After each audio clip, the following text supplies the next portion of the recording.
I request Mythri movie makers అధినేత నవీన్ గారిని మాట్లాడాల్సిందిగా కోరుకుంటున్నాము. సో పాన్ ఇండియా లెవెల్లో హిట్లు కొడుతున్న ప్రొడ్యూసర్స్ బానో. అందరికీ నమస్కారం అండి.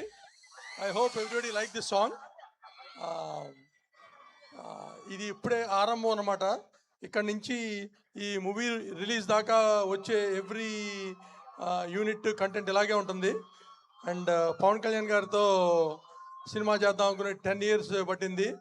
అండ్ ఫైనల్గా it's happening. And always wanted ఆ కాంబినేషన్ రిపీట్ అయితే బాగుంది అనుకున్నాను. అదే అయింది. హరిశంకర్ గారు, పవన్ కళ్యాణ్ గారు. And one more thing is Devi గారు. ఆయన మా బ్యానర్లో చేసిన ప్రతి movie blockbuster. So I'm so happy. And త్వరలో ఈ సినిమా మీ ముందుకు వస్తుంది. And we're so confident that it be huge blockbuster. Thank you.